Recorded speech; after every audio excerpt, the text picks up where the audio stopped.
Welcome back to our channel. Pinapaka మాజీ MLA.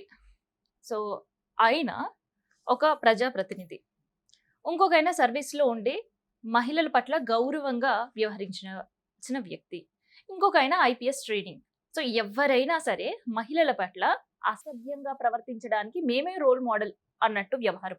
So వీళ్ళందరిపైన కూడా లైంగిక ఆరోపణలు పోలీస్ స్టేషన్లో రిజిస్టర్ అయ్యాయి. సో రీసెంట్గా బీఆర్ఎస్ మాజీ ఎమ్మెల్యే పైన కూడా ఒక కేసు రిజిస్టర్ అయింది. అదే ఇష్యూస్ మనం మాట్లాడదాం. ప్రజెంట్ మనతోటి స్టూడియోలో కృష్ణకుమారి గారు. మేడం నమస్తే.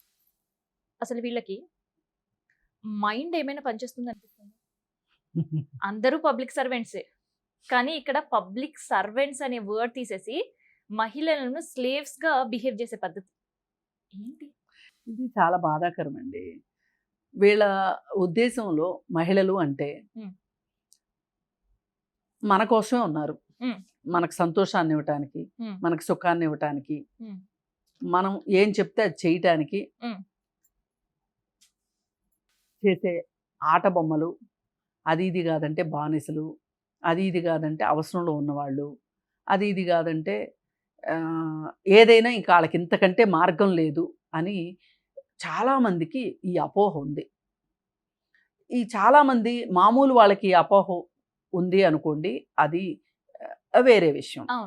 కానీ ఒక వృత్తి నిపుణులు అంటే లాయర్లు కావచ్చు, డాక్టర్లు కావచ్చు, పోలీసులు కావచ్చు, పొలిటీషియన్స్ కావచ్చు, లేదు మీడియా ఛానల్స్లో హెడ్స్ కావచ్చు, ఎక్కడైనా కావచ్చు, అలాగే ఆఫీసుల్లో అధికారులుగా కావచ్చు, సహోద్యోగులుగా కావచ్చు, ఎవరైనా సరే తమతో ఉన్న మహిళని ఏ దృష్టితో చూస్తున్నారు అనేది వాళ్ళ సంస్కారానికి సంబంధించిన విషయం. అయితే ఆ సంస్కారము కుసంస్కారం ఉందనుకోండి వాళ్ళల్లో, వాళ్ళు ఏమనుకుంటారు, ఈ మహిళలు ఉన్నది మా కోసమే, మా సంతోషం కోసమే, మేము ఏం చేసినా నడుస్తుంది అనుకుంటారు. ఈ ఏం చేసినా నడుస్తుంది అనుకోవటానికి మనకి ఈ మధ్య కాలంలో కృష్ణారెడ్డి గురించి మాట్లాడుకున్నాం, తర్వాత సిఐ శ్రీనివాసులు, ఆ తర్వాత నాగరాజు, తర్వాత ఇప్పుడు ఒక బీఆర్ఎస్ మాజీ ఎమ్మెల్యే అదే కాంతారావు. వీళ్ళందరికీ ఏమవుతుంది అంటే, వీళ్ళు మన దగ్గరికి వస్తారు ఏదో ఒక పని మీద, వీళ్ళతో మనం ఏమైనా చేయొచ్చు. అందరూ మళ్ళీ ఆ పెళ్లి ట్యాగే, పెళ్లి అని చెప్పడం, ప్రేమించారని చెప్పడం, లోబర్చుకోవడం. ఈ 3 కేసెస్ లో కూడా ఈ అంటే పర్సనల్ వీడియోస్ తీసి బ్లాక్ మెయిలింగ్. Same series. అంటే మనం ఒక క్రైమ్ గురించి మాట్లాడేటప్పుడు ఈ సిరీస్ లో క్రైమ్ అయింది, ఆ సిరీస్ లో క్రైమ్ అయింది, ఇది చూసి చేశారంటున్నారు. వీళ్ళకి ఒకరిని చూసి ఒకరు నేర్చుకుంటున్నారే అక్కర్లా. వీళ్ళందరి బుర్రలో అవే చిప్పులు ఉన్నాయి, అందుకని చెప్పి వీళ్ళు ఇలాగే బిహేవ్ చేస్తున్నారు. ఒకటి వీళ్ళకి అర్థం కావాల్సింది ఏంటి అంటే, ఒకప్పుడు ఏమైనా భయపడి పరువు పోతుంది అని, లేకపోతే ఇంకోటి అని మహిళలు ధైర్యం చేయలేకపోయేవాళ్ళు రిపోర్ట్ చేయడానికి.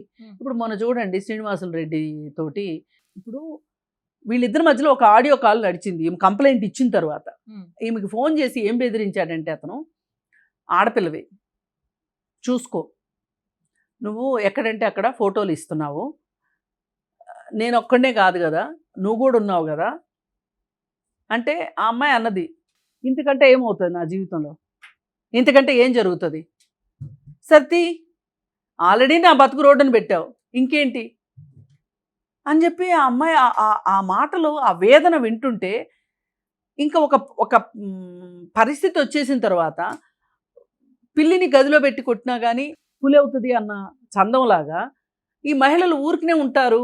ఇదివరకుట్లాగా అలా పడి ఉంటారు, ఎన్ని రోజులు మోసం చేసుకుంటూ వెళ్ళొచ్చు అని భ్రమలో వాళ్ళు కూడా ఇదే పని చేస్తున్నారు. కానీ ఇవాళ ధైర్యం వచ్చింది, కంప్లైంట్ చేస్తున్నారు. నన్ను ఏమనుకుంటారు అనేది వేరే విషయం, కానీ దీన్ని నేను భరించలేను అనే ఒక తెగింపు వీళ్ళలో వచ్చేసింది, బాధితుల్లో కూడా. ఈ బాధితుల్లో వచ్చిన తర్వాత ఇంకా ఆపటం కష్టం. ఇట్లాంటివి 3 కేసుల్లో చూసాం మనం. ఆమంటే ఉదయ కృష్ణారెడ్డి మీద కంప్లైంట్ చేసిన ఆవిడ ఐపీఎస్ ఆఫీసర్ కాబట్టి ఆవిడకంత ధైర్యం ఉంది అని అనుకున్నాం. కానీ ఒక బాధిత మహిళ పోలీస్ స్టేషన్కి వస్తే ఒక కేసు విషయంలో ఆమెని మభ్యపెట్టి మాయ చేసి ఇంట్లో పెళ్లి లాంటి ఒక చిన్న పెళ్లి లాంటిది ఒక క్రియేట్ చేసి నేను మా ఆవిడికి విడాకులు ఇచ్చేస్తాను, నేను నిన్ను పెళ్లి చేసుకుంటాను అని కథలు చెప్పి ఆవిడ దగ్గర నుంచి 2 కోట్లు డబ్బులు తీసుకున్న తర్వాత ఆమెని పట్టించుకోకుండా వదిలేస్తే ఆమె కడుపు మండదా? మరి అది ఇంకొకటి, ఇప్పుడు జస్ట్ యూట్యూబ్ వీడియో ఇంటర్వ్యూ కోసం వెళ్ళిందా, నేను అది నా టాపిక్ నాకు తెలీదు. ఏది ఏమైనా పరిచయం ఒక మీడియా పర్సన్గా ఆయనకి పరిచయం అయింది. పరిచయం అయినప్పుడు ఆవిడతో ఎంతవరకు మాట్లాడాలి అనేది కాదు ఇక్కడ. ఆమె ఏం పని మీద వచ్చింది అనేది నీకు సంబంధం లేదు. నీకు కావాల్సింది ఏంటంటే వచ్చింది మహిళ, ఆడపిల్లని ఆడపిల్లలానే చూస్తాను నేను. ఇది ఈ జెండర్ ఈక్వాలిటీ లేకపోవటం, జెండర్ సెన్సిటివిటీ లేకపోవటం, వీళ్ళు ఈ విధంగా బరితెగించి మమ్మల్ని ఎవరు ఏమి చేయలేరు అనే ఉద్దేశంలో వీళ్ళు ఈ విధంగా రెచ్చిపోతున్నారు. అయితే ఇప్పుడు ఉదయ్ కృష్ణారెడ్డికి సంగతి ఏమైందో చూసాం, ఈ శ్రీనివాసులు రెడ్డికి ఏమవుతుందో చూస్తున్నాం. ఇతను ఉదయ్ కృష్ణారెడ్డి క్వాష్ వేసుకున్నాడు, అది రాకముందే అతను ఖచ్చితంగా వచ్చి లొంగిపోయాడా లేకపోతే పోలీసులు పట్టుకున్నారా అనేది వేరే విషయం. మొత్తానికి ఇప్పుడు 14 రోజులు రిమాండ్కి వెళ్ళాడు. అతనిలో అసహనము ఆవేశం ఎలా ఉన్నాయంటే, గాంధీ హాస్పిటల్ దగ్గర ఎవరో వీడియో తీయాలని చూస్తుంటే వాళ్ళ దగ్గర నుంచి ఫోన్ లాగేసుకుంటున్నాడు. అతని మనస్తత్వమే. పైగా ఇంకోటి, అతను ఈ అమ్మాయిని ఒక్కదాన్నే కాదంట, ఇప్పుడు అతను ఇద్దరు ముగ్గురు బాధితులు ఉన్నారు. అసలు ఏకంగా ఒకళ్ళైతే చెప్తున్నారు 15 మంది ఉన్నారని చెప్తున్నాడు. నిజమో ఉట్టిదో తెలియదు. అది పోలీసులు ఛార్జ్ షీట్లు పెట్టే వరకు మనం ఇప్పుడు ఇదంటే ఆమె కంప్లైంట్ ఇచ్చింది కాబట్టి మాట్లాడుతున్నాం. కంప్లైంట్ ఇవ్వని వాళ్ళ గురించి మనం చెప్పలేం కదా. కానీ వార్తలు అయితే ఉన్నాయి. అయితే ఇక్కడ పోలీస్ అధికారులు కాబట్టి వాళ్ళ పైన యాక్షన్ ఉంది. కానీ ఇక్కడ బీఆర్ఎస్ కి సంబంధించిన మాజీ ఎమ్మెల్యే కాబట్టి మరి పార్టీ కూడా ఈయన పైన యాక్షన్ తీసుకుంటే తీసుకోవాలి. మరి తీసుకోకపోతే ఇప్పుడు అసలే ప్రతిపక్షంలో ఉన్నారు వాళ్ళు. ఇప్పుడు ఇంకొంచెం ఎక్కువ జాగ్రత్తగా ఉండాలి. రేపు మళ్ళీ ప్రజల్లోకి వెళ్ళాలి కదా.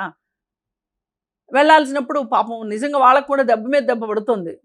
నిన్న ఒక మాజీ ఎమ్మెల్యే చనిపోయారు. ఈయన ఒక మాజీ ఎమ్మెల్యే.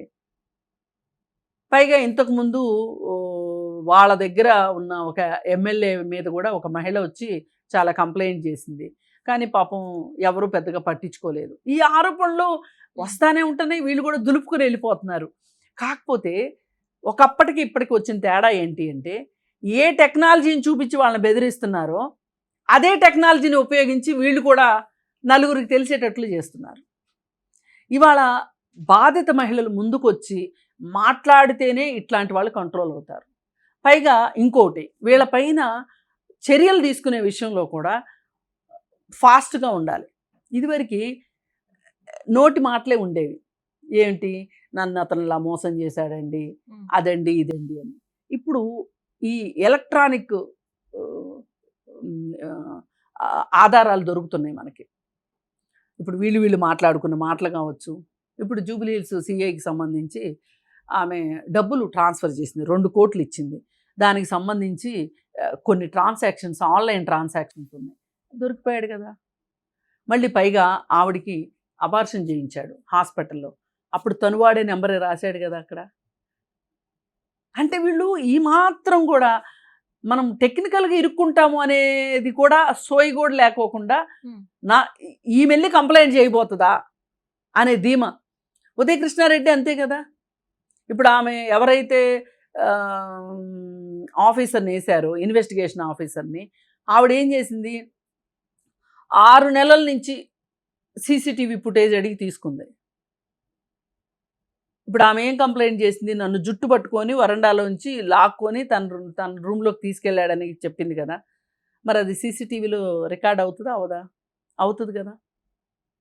అట్లా అంటే ఇప్పుడు కంప్లైనెంట్ చెప్పిందంతా కూడా నిజమా కాదా, ఇతను ఏ స్థాయిలో నేరం చేసుంటాడు అనేది తెలియటానికి కూడా ఈ ఎవిడెన్స్ చాలా ఇంపార్టెంట్. ఆ ఎవిడెన్స్ అంతా కలెక్ట్ చేసింది.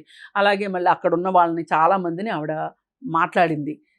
మాట్లాడి మొత్తం ఇన్ఫర్మేషన్ అయితే కరెక్ట్గా తీసుకుంది కాబట్టే, ఇవన్నీ ఆవిడ రిపోర్ట్ ఇచ్చింది కాబట్టే, పైగా 18వ తారీఖు ఆమె అత్తాపూర్ పోలీస్ స్టేషన్కి వెళ్ళి కంప్లైంట్ చేసినప్పుడు ఆవిడ మెడపైన గుర్తులు, ఆవిడ కాళ్ళపైన దెబ్బలు, చెంపల మీద దెబ్బలు ఇవన్నీ ఉన్నాయి. కాబట్టి ఉదయకృష్ణారెడ్డి ఈ కేసులోంచి బయటపడటం అనేది అంత ఈజీ కాదు. అలాగే ఇప్పుడు శ్రీనివాసులు రెడ్డి పరిస్థితి కూడా అంతే. కాకపోతే అంతర్గత విచారణ పేరుతోటి పోలీసులకు ఒక సౌలభ్యం ఉంటుంది. దాన్ని ఉపయోగించుకుని వీళ్ళు బాగా చలామణి అయిపోతున్నారు. ఇప్పుడు ఇదంటే చాలా సీరియస్ అయిపోయింది ఉదయకృష్ణారెడ్డిది. దీన్ని ఇంకెవరు ఏమీ చేయలేరు. అయితే ఇక్కడ ఉదయకృష్ణారెడ్డి అనేది గడిచిన ఎపిసోడ్, కానీ తాజాగా 26వ తారీఖున కంప్లైంట్ ఎఫ్ఐఆర్ కాంతారావు. సో ఇప్పటి వరకు ఏం యాక్షన్ లేదు అటు పార్టీ ఆఫీస్ నుంచి. కానీ ఈయన మళ్ళీ క్వాష్ కి వెళ్ళడం అంటే పార్టీ కూడా చూసి చూడనట్టు చూద్దాం అనుకుంటుందా, లేకపోతే ఆమె ఇచ్చిన కంప్లైంట్ రాంగ్ కంప్లైంట్ అని అనుకుంటుందా, ఏమనుకుంటుంది అనేది వాళ్ళ అంతర్మదనం ఏంటో తెలియాల్సి ఉంది. పైగా వాళ్ళు కూడా ఈ 4 రోజుల నుంచి కూడా వాళ్ళు ఈ 26వ తారీఖు నుంచి కూడా అతను వాళ్ళ మాజీ ఎమ్మెల్యే రాత్రే చనిపోయాడు. ఈ 4 రోజుల నుంచి వాళ్ళంతా హాస్పిటల్లోనూ కుటుంబాన్ని పరామర్శించే దీంట్లో ఉన్నారు. ఇప్పుడు పంజగుట్ట పోలీస్ స్టేషన్లో ఎఫ్ఐఆర్ చేసేశారు. ఎఫ్ఐఆర్ చేస్తేనే అతను క్వాష్కి వెళ్ళగలడు. మరి ఆ ఎఫ్ఐఆర్ నిరాధారంగా చేశారు అని చెప్పి పార్టీ నమ్ముతుందేమో. అంటే ఇతను పార్టీకి ఏం ఫీడ్బ్యాక్ ఇచ్చాడో చూడాలి.